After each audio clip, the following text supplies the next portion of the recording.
Hello everyone, welcome back. You all in my channel Ramakrishna Matra.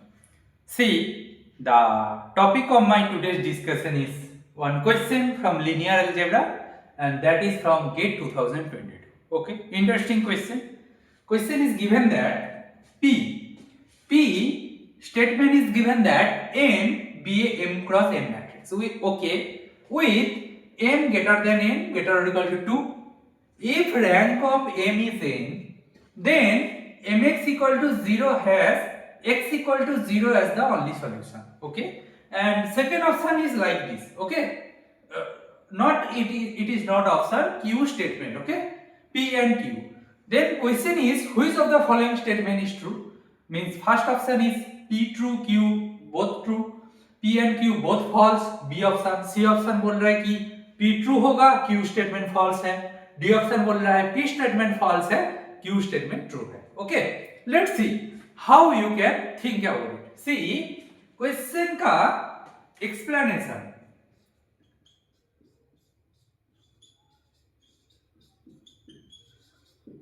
Try to understand here m be a m cross n matrix. इसका मतलब क्या? इसका मतलब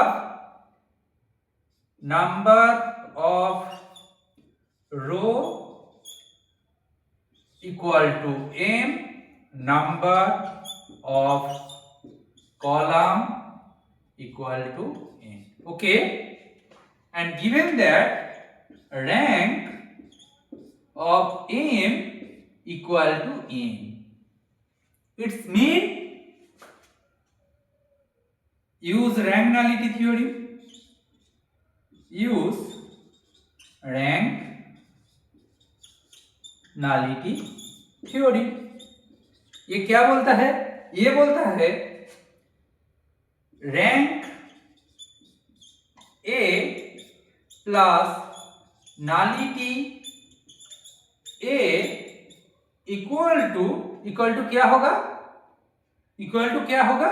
number of column, that is equal to n. Number of column equal to n. यही बोलते हैं rank nullity theory. But यहाँ पे रैंक कितना दिया है बताओ? यहाँ पे रैंक दिया है n plus nullity of a equal to n. यहां से क्या मिलेगा? Nullity of a equal to 0. This is our rank nullity theory, and using this we got nullity is 0. Now question is nullity is 0. What it means? It means that implies ax equal to 0 has only trivial solution. What is that solution? That solution is x equal to 0. How this is true? See, m मेरा matrix है.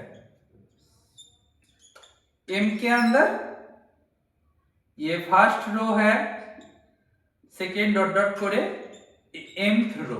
ठीक है ना? m row are there, but column कितना है?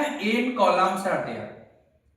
ना बताओ, ये मेरा ये mx. नाउ एक चीज ऑब्जर्व करो, यहाँ पे m कितना है? ये m क्रॉस n है. x कितना है? n क्रॉस 1, या 0 क्या है? m cross 1. तो मेरा m का रैंक n है. ठीक है ना? इसका मतलब नलिटी 0 है. Nullity 0 means x has no free variable. x के अंदर कोई फ्री वेरिएबल है ही नहीं. जब x के अंदर फ्री वेरिएबल नहीं रहेगा तो तब क्या सिचुएशन होगा? इसका मतलब only possibility is 0 is the only solution. और नलिटी का डेफिनेशन ही बोल रहा है. नलिटी का डेफिनेशन क्या बोलता है बताओ? मैं सब हर एक चीज को एक साथ कनेक्ट करने की कोशिश कर रहा हूं. अदरवाइज इट इज ट्रिवियल कि इसका x equal to 0 is the only solution. ठीक है, बट मैं नलिटी का डेफिनेशन लिखने वाला हूं. देखो नालिटी का definition, nullity of A equal to X such that A X equal to 0, और इसको सेटिस्फाई करने वाला x क्या कौन मिलेगा, only 0 is the only solution. तो नालिटी ऑफ ए 0 है, क्योंकि नालिटी ऑफ ए क्या है, 0 है।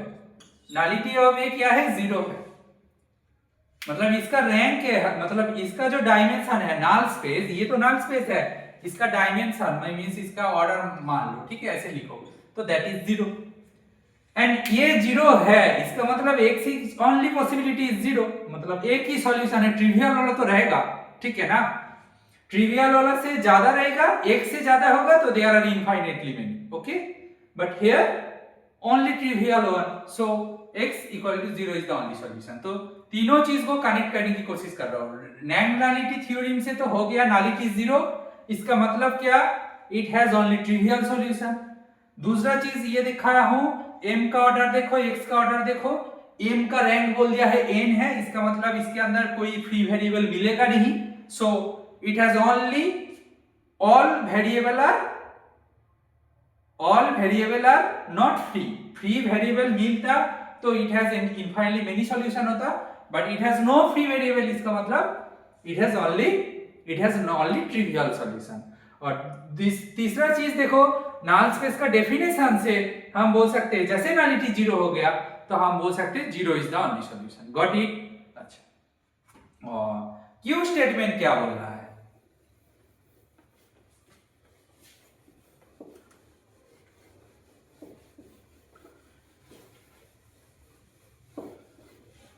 क्यू स्टेटमेंट आपको दे रहा है कि ई मेरा ई जो है वो n क्रॉस n मैट्रिक्स है, okay, be a non zero matrix such that E cube equal to 0।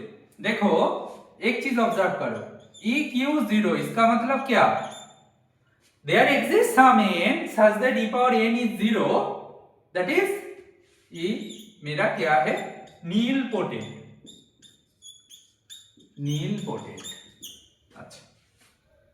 अच्छा, यहां पे बोला गया है ई नॉन जीरो है, मतलब मैट्रिक्स की बात कर रहा हूं, राइट, मतलब ये n क्रॉस n है तो ये 0 n क्रॉस n मैट्रिक्स है, तो e नॉन जीरो है, इसका मतलब that does not imply that e square not equal to 0, right, e non zero बोला गया है, e क्यूब 0 दिया है, तो यहां से बोल सकते हैं नील पोटेंट मैट्रिक्स होगा ना। बताओ, मैं n का वैल्यू 2 ले लेते हैं, ठीक है, I consider n equal to 2। Now question is nilpotent matrix. See, अच्छा nilpotent matrix होगा तो एक चीज क्लियर है कि इसका जो डायगोनल मेंबर होगा सब 0 होंगे, ठीक है, nilpotent matrix, otherwise e power some n is 0, that is not possible, never possible। nilpotent matrix का हर एक आइगन वैल्यू 0 होगा, it is always true, so this one obviously 0, तो this मेंबर को मैं 1 ले लिया, ठीक है, e को मैं ऐसे चूज किया। अच्छा, ये लिया तो स्क्वायर कैलकुलेट करो, बस स्क्वायर कैलकुलेट करो, 0 1 0 0 0 1 0 0 कैलकुलेट करो, कैलकुलेट करते जाओगे तो ये 0 मिलेगा, ये 0 मिलेगा, 0 0, देखो स्क्वायर मेरा क्या आया, 0 मैट्रिक्स आया, ठीक है। Now question state that E जो है वो नॉन जीरो मैट्रिक्स है, तो E नॉन जीरो ले लिया, कोई बात नहीं, ये तो नॉन जीरो है, E मेरा नॉन जीरो है, ठीक है, E क्यूब 0 है, देखो E स्क्वायर 0 है तो E क्यूब 0 होने वाला है ना, उसको जीरो मैट्रिक्स, इसको किसी से भी मल्टीप्लाई करो तो 0 होने वाला है, तो E cube 0, done, we are done. Now बोले 1 plus E square is a singular matrix always, right, in this scenario under this condition E cube equal to 0 and it has non-zero matrix, E is a non-zero matrix and E cube equal to 0, under these two condition 1 plus E square must be a singular matrix, 1 plus E square must be a singular matrix, but here see 1 means I, sorry, मतलब obviously ये matrix की बात कर रहा हूँ, ये 1 थोड़ी हो पाएगा, कैसे नहीं हो, ये I क्यों है, ये मैट्रिक्स है, मैट्रिक्स के साथ कोई स्केलर का मल्टीप्लिकेशन नहीं होता, that 1 must be a matrix of same order, then तो एडिशन होगा, प्रॉपर्टी तो जानते ही हो मैट्रिक्स का, तो this one must be a identity plus zero matrix, ये जीरो मैट्रिक्स की बात कर रहा हूँ, right, not a scalar. Try to understood my thinking. See this one, this. Now अभी बताओ कि बोल रहा है this one singular matrix means इसका डिटरमिनेंट क्या होगा, जीरो होगा, मतलब इसका डिटरमिनेंट जीरो होगा, इसका डिटरमिनेंट, कोई भी आइडेंटिटी मैट्रिक्स का डिटरमिनेंट क्या होता है, वन होता है, दैट इज नॉन जीरो, इसका मतलब we get non singular matrix, non singular, but this is not the scenario. But question state that under these two conditions I plus E square must be a singular matrix, but that is not true. In this case we choose this example and we can easily verify that this one is non-singular matrix, this one is non-singular matrix, not a singular matrix.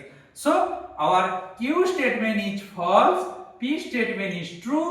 तो कौन सा option सही है, P true Q false, this one our final answer.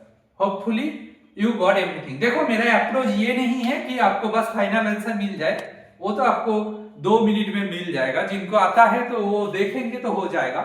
मैं इतना बात इसीलिए कर रहा हूँ कि आपको अप्रोच पता चल जाए, क्योंकि नेक्स्ट जो एग्जाम आएगा वो एग्जाम में सेम क्वेश्चन तो कभी नहीं आएगा, ये मैथमेटिक्स है, सेम क्वेश्चन कभी नहीं आएगा, बट सेम जो अप्रोच है, इनके पीछे क्या लॉजिक है, क्यू क्वेश्चन के पीछे क्या लॉजिक दिया है, एक्चुअली नीलपोटेंट मैट्रिक्स का जो ब्यूटी है उन्हीं के बारे में इधर क्लेम किया गया है ये स्टेटमेंट, कि आप जानते हो कि नीलपोटेंट मैट्रिक्स का कितना प्रॉपर्टीज है. आई थिंक बहुत सारा डिफिकल्ट प्रॉपर्टीज भी होंगे, मैं जितना जानता हूं उतना से ये काम बन जाता है, आप जो जानते हो वो भी हो जाएगा, राइट. ये बहुत ही ट्रिवियल सवाल पूछा गया है जो कि नीलपोटेंट मैट्रिक्स है. एंड जो पी स्टेटमेंट था वो बोला गया है, आप रैंगनालिटी थ्योरम जानते हो, जो बोलते हैं सिस्टम ऑफ इक्वेशन, मेरा जो system of equation A X equal to B, ये मेरा ए बी नॉन जीरो हो जाएगा, तो ये क्या है, non homogeneous system, non homogeneous system, right.